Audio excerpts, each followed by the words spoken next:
अकबर जब दूध मुहे थे उस समय उनकी माँ की मृत्यु हो गई थी। ऐसे में अकबर को महल की एक दासी दूध पिलाया करती थी। उस दासी का अकबर की ही आयु का एक पुत्र था जिसका नाम हुसीब था।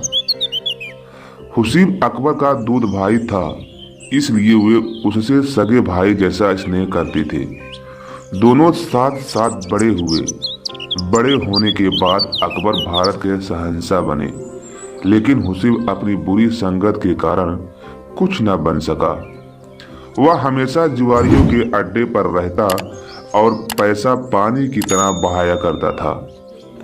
धीरे धीरे उसके पास का सारा पैसा खत्म हो गया और अय्याशी के लिए उसके पास कुछ भी न बचा। एक दिन उसके जुआरी दोस्तों में से उसे सुझाया कि अकबर उसके दूध भाई है, उसे मदद के लिए उनके पास जाना चाहिए। अपने दोस्तों की सलाह मान हुसीब अकबर के दरबार पहुंच गया। हुसीब को देखते ही अकबर को अपना बचपन याद आ गया और वे बहुत खुश हो गए। उन्होंने हुसीब को अपने गले लगाया और उसके आने का प्रयोजन पूछा। हुसीब अपनी गरीबी का दुखड़ा अकबर के सामने रोने लगा। उसका दुखड़ा सुनने के बाद अकबर ने उसे अपने दरबार में नौकरी दे दी। उसके रहने के साथ ही नौकर चाकर और घोड़ा गाड़ी की भी व्यवस्था कर दी। हुसीब ने अब तक ऐसी रईसी की जिंदगी नहीं देखी थी।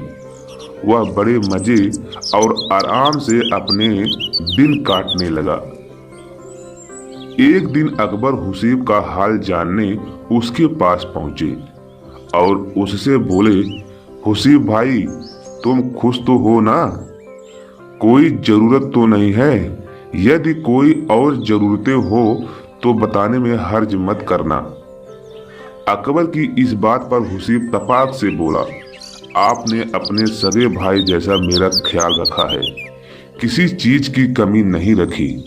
इन सब के लिए मैं आपका एहसानमंद हूँ और किसी चीज की तो जरूरत मुझे है नहीं। बस सोचता हूँ कि काश बीरबल जैसा सलाहकार मेरे पास भी होता।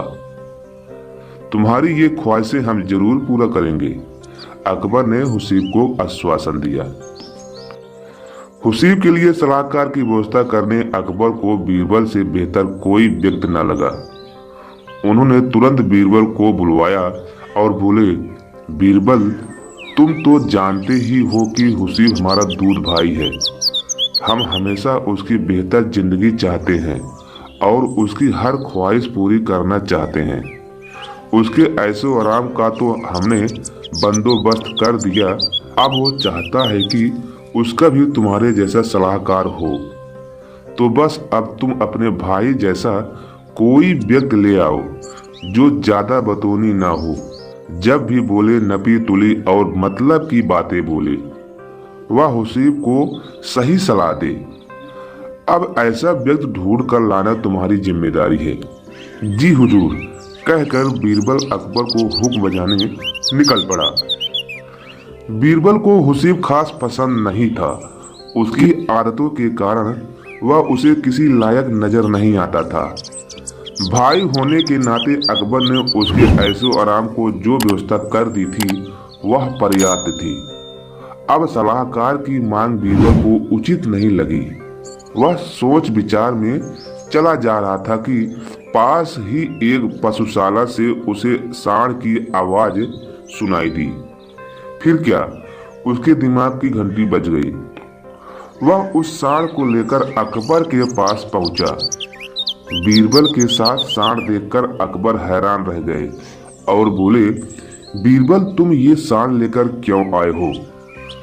जहांपना, आपके कहे अनुसार मैं आपके दूध भाई हुसीब के लिए सलाहकार लेकर आया हूँ। ये सांड और मैं दूध भाई हूँ। हमने एक ही माता का दूध पिया है, गौ माता का। ये ज्यादा बोलता भी नहीं है। यदि कोई उसकी भाषा समझ ले तो ये सलाह भी बहुत अच्छी देता है। हुसीब को मेरे जैसा सलाहकार चाहिए तो ये सर्वोत्तम है। आप इसे ही दे दीजिए। बीरबल की बातें सुनकर अकबर हंस पड़े। उन्हें अपनी गलती का एहसास हो गया। वे समझ गए कि बीरबल जैसा कोई नहीं। बीरबल अनमोल है।